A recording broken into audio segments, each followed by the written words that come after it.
들리지도 않습니다. 보이지도 않았습니다. 그 세월들을 다 보내고 왜 미국의 뉴욕에 이때 와서 여기 와서 예수를 믿게 된 것입니까? 그동안은 너무 자신의 삶에 몰두해서 들리지 않았던 겁니다. 참 보람을 위해서 주님은 때를 기다리신 것이죠. 우리는 늦었다 빠르다고 말하지만 주님이 찾아오실 그때가 온타임입니다. 그렇다면 이제는 주님의 음성 앞에 영접하고 받아들여야 되는 것이죠. 사람이 자기 것으로 채워져 있을 때는 들리지 않습니다. 자기 손에 뭔가 쥐고 있다고 생각하면 보이지 않는 것입니다. 마태는 예수님이 부르실 때에 자기가 가지고 있는 것이 아무런 의미가 없다는 사실을 너무 절실하게 절감하고 그는 이런 반구 대꾸 없이 말보다는 행동으로 예수를 따라 나서게 된 것입니다. 마태를 보면서 하나 우리가 더 명심해야 될 것은 때가 되었을 때 찾아오신 주님을 받아들이는 것입니다. 자기 집에 기쁨으로 영접했습니다. 잔치를 벌렸습니다. 그리고 자기뿐만 아니라 자기와 똑같은 동료들을 다 불러서 함께 먹고 마셨다라고 말합니다. 여러분, 내가 예수 믿으면 세상에 나 혼자 믿는 것 같지만 뚜껑을 열고 보십시오. 내가 주님 앞에 나와서 세상을 바라다 보기 시작하면 세상은 다 행복해 보이는 것 같지만 그들은 사실 행복한 사람들이 아닙니다. 모자람이 없어 보이는 사람들로 득실거리는 것 같지만 내가 그런 절철을 밟아서 예수님 앞에 부름을 받고 보니까 그들의 행복은 다 모조품이었습니다. 저들의 기쁨은 다 유사품이었습니다. 진짜를 포장하고 있었던 사람들입니다. 나 하나가 무너지고 나 하나가 예수님을 영접하니까 줄줄이 도산입니다. 그 함께 자기와 동료되었던 사람들, 그들도 열심히 뛰긴 뛰었지만 의미 없는 일에 인생을 몰두했다는 사실을 알고 마태가 예수님을 자기 집으로 영접하고 자신의 인생의 구주로 섬긴다는 사실 앞에 건드리면 다 돌아오게 돼 있어요. 여러분, 이제 우리가 믿을 뿐만 아니라 똑같은 고민과 좌절 속에 있는 이웃들을 불러야 합니다. 그들을 초청해야 합니다. 누가 불러주기를 기대하는 사람들이 얼마나 많은지 모릅니다. 속지 마십시오. 그들이 예수하고는 거리가 먼 것처럼 보입니까? 너무 행복해 보이고 다복해 보입니까? 안 되는 것이 없이 잘 나가는 집안처럼 보입니까? 그러나 그 배후에는 엄청난 상실이 있습니다. 누군가 불러주기를 기다리는데 초청해 주는 사람이 없습니다. 우리 목장에서 이런 분들을 초청하십시오. 마태라는 이름은 하나님의 은혜라는 뜻이랍니다. 그런데 이 하나님의 은혜를 가진 마태, 이름을 부를 때마다, 자기가 이름을 쓸 때마다 마태라는 이름 앞에 꼭 따라 붙는 수식어가 하나 있습니다. 뭡니까? 세리 마태라는 말이 따라다닙니다. 여러분, 다른 사람이 그렇게 부른다고 하면 할 수 없지만 자신이 자신의 이름을 기록할 때도 세리 마태. 그 이유가 뭘까요?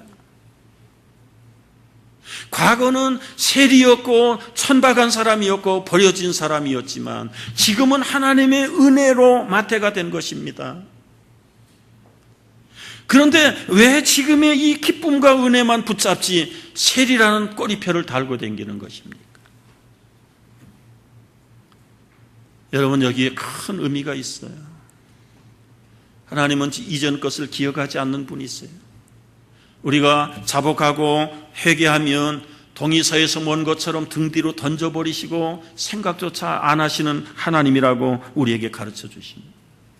그럼에도 불구하고 마태는 사람들은 꼭 마태를 부를 때 세리라는 단어를 붙이는 이유가 뭘까요? 다른 사람보다는 어쩌면 마태가 그 말을 쓰기를 더 좋아했는지 모릅니다.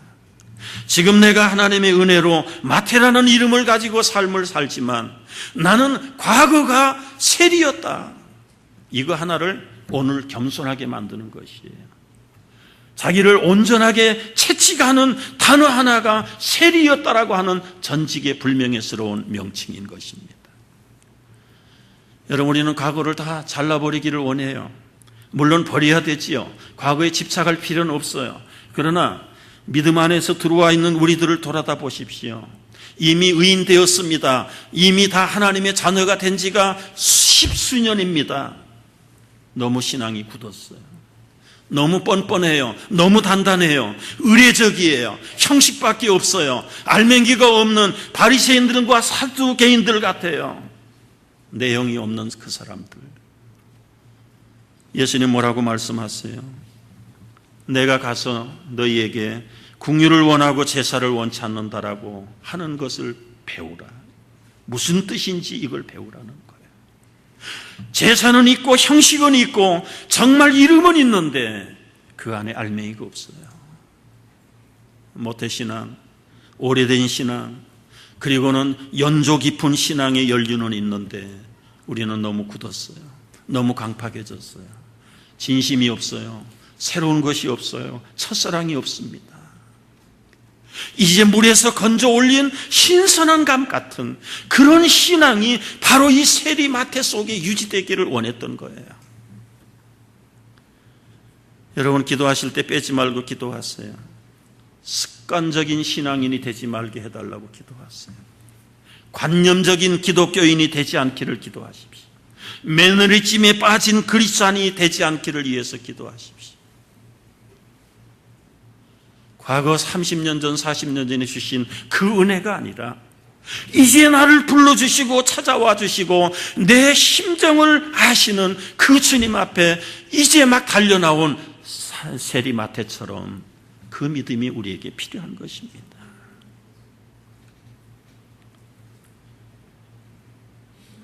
제가 20년 전에 토론토에서 목회할 때 우리 집사님 이야기를 하나 소개할게요. 이분은 성씨가 아주 특이한 성씨라 그 성씨만 돼도 한국의 그 아버지가 유명한 재벌이라는 걸 금세 알아차려요. 그래서 성을 말하지 못하죠.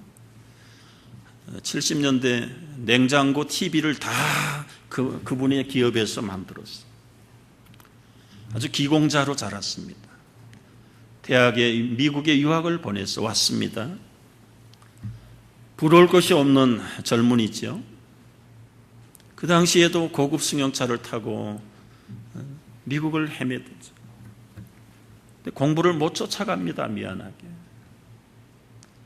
그래서 재미삼아 들락거리던 경마장이 그의 젊음과 인생을 송두리째 가져갔습니다. 돈 많은 아버지로부터 많은 돈을 받아다가 수 없는 돈들을, 시간들을, 젊음을 다 탕진했습니다. 뒤늦게 정신이 들어서 택한 것이 요리사였습니다. 새롭게 출발하기로 결단을 했습니다. 너무너무 힘듭니다. 자기 집안의 가문의 그 신분을 봐도 어울리지 않는 직업을 택한 것입니다. 누구에게 말도 못합니다. 알만한 사람들이 나타날까 봐 한국 사람 모이는 곳에 얼굴을 내밀지 못하고 살았습니다. 영적으로 정신적으로 벽에 부딪히는 삶을 통해서 찾아오신 예수님을 만났습니다. 깨어진 꿈들을 예수님 안에서 다시 회복하기 시작했습니다.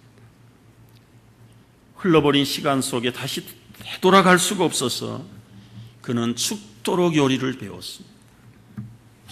그리고는 인류 요리사의 면허를 얻었습니다. 그거보다도 귀한 것은 주님을 만나서 얻은 영원한 평화와 기쁨으로 가정을 꾸리고 귀여운 두 딸들을 얻었습니다. 10수년 만에 모처럼 귀국을 하게 됐습니다. 재벌 가문의 기공자가 금이 환영한다고 각 신문이 떠들썩했다고 합니다. 아무개 박사 귀국 환영, 호텔마다 파티가 난무하기 시작했습니다. 이 아들은 아버지 앞에 무릎을 꿇었습니다. 아버지, 저는 박사도 아닙니다. 대학원은커녕 대학도 마치지 못했습니다. 내가 다 젊음을 탕진했습니다. 용서해 주십시오. 그러나 나는 후회가 없습니다. 나는 이제 평안합니다. 만족합니다. 나는 예수님을 믿습니다. 너무 화가 난 실망한 아버지가 얼굴이 빨갛게 오르면서 너는 입도 뻥끗하지 마라. 밥만 먹다가 다시 미국으로 돌아가라. 그래서 이 사람은 밥만 먹고 댕기다가 자기는 이 말한 적도 없는데 박사 대접 받고 밥만 먹고 돌아왔어. 들어와서 더 열심히 하고 토론토의 인류 호텔에 매니저 요리사가 되어서 토론토에 정착을 하게 되는 것입니다. 주일마다 두 딸들과 아내와 함께 나와서 예배하는 그의 모습 속에는 너무너무 다복해 보여요. 많은 기쁨의 시간들이 지나갔는데 그 아버지 세상을 떠났습니다. 어떤 사건이 벌어진 줄 아세요? 이복 형제들의 유산 전쟁이 벌어졌습니다. 이 아들 집사님은 아예 한국에 가지도 않더라고요. 나하고는 관계가 없습니다. 내가 기쁜 것은 세상의 어떤 것보다, 아버지의 유산과 기업보다 예수님이 나를 찾아와 주신 것이 비교할 수 없는 기쁨입니다. 나는 이 기쁨을 빼앗기지 않을 것입니다. 여러분, 재벌집의 상속자보다 하늘나라의 제자가 되어 영원한 기업의 상속자가 된 것이 그분의 기쁨이요 삶이요 그 자녀들 속에 충만한 빼앗아갈 수 없는 행복이었습니다. 그를 불러서 기쁘게 했던 예수님이 오늘 우리에게도 찾아와서 말씀하십니다. 나는 부족함이 없습니다. 나는 신분이 지체가 높은 사람입니다. 나는 한 번도 거르지 아니하고 예배에 빠지지도 않습니다. 율법의 의무를 다 하는 사람입니다. 예수님은 너무 실망이 됐어요. 그래서 뭐라고 말씀하세요? 나는 제사를 원치 않는다. 내가 원하는 것은 자비다. 돌아가서 정말 내가 이렇게 말하는 뜻을 알아라. 우리 오래된 신앙을 잘못 자칫하면 예수님의 이 뜻을 잃어버리고 살기가 쉽습니다. 언제나 내 이름 앞에 마태가 셀이라는 꼬리표를 다는 것처럼, 야곱 앞에 지렁이라는 이름이 붙어 있는 것처럼 우리들 앞에도 언제나 우리를 깨어나는 그런 꼬리표가 우리 속에는 있어야 될 줄로 압니다. 우리에게 속죄함의 은혜를 무시하자는 것도 아닙니다. 하나님의 새롭게 하시는 능력을 망각하라는 것도 아닙니다. 오히려 나의 나됨을 보게 하시는 것, 죄인 중에 괴수라고 자기를 수식했던 바울처럼 나는 과거에 온전치 못한 사람이었고 제대로 주님 앞에 설 수 없는 사람이었다는 과거의 그 엄청난 부끄러움이 오늘을 겸손하게 만들고 오늘을 새롭게 만든다는 비밀이 거기 있음을 우리는 깨달아야 될 줄 압니다. 오늘 예수님 말씀하세요. 건강한 자에게는 의사가 쓸데없다. 병든 자에게라야 내가 필요하다. 나는 의인을 부르러 온 것이 아니라 죄인을 부르러 왔다. 사람의 관점으로 모든 걸 평가하지 마세요. 우리가 의인의 관점으로 주님이 선택했다면 택할 사람 없고 부름받을 사람 한 사람도 없습니다. 우리가 주님 안에서는 의인이지만 그러나 과거를 돌이켜본다면 개구리가 아니라 올챙이 시절이 있었다는 사실을 깨달아야 합니다. 아픔이 있고 부끄러움이 있었지만 그 아픔과 부끄러움이 오늘의 주님의 의인이 되게 만들고 하나님의 자녀가 되게 했다는 이 사실 앞에 오히려 감사하고 겸손해서 주님의 부르심 앞에 더 기쁨으로 나아가는 우리가 되어야 될 줄로 압니다. 예수님, 나는 건강한 사람 아닙니다. 나는 온전한 사람도 못 됩니다. 나는 마태처럼 세리처럼 늘 부족한 사람입니다. 나는 죄인 중에 죄인이요 정말 다 잊어버렸네요. 달을 채우지 못하고 나온 베네병신과 같은 납니다. 사도 요한의 고백이 그겁니다. 다 이룬 것도 아닙니다. 앞에 있는 것을 잡으려고 쫓아가는 사람입니다. 주님, 나를 붙잡아 주십시오. 이런 우리 모두가 될 때에 참으로 주님의 부르심이 더 크게 들릴 것이고, 주님의 손에 붙들려 망설일 필요 없이 참 영원한 집을 바라보고 기쁨으로 나아가게 될 것입니다. 이런 축복이 우리 모두에게 있기를 주의 이름으로 축복합니다.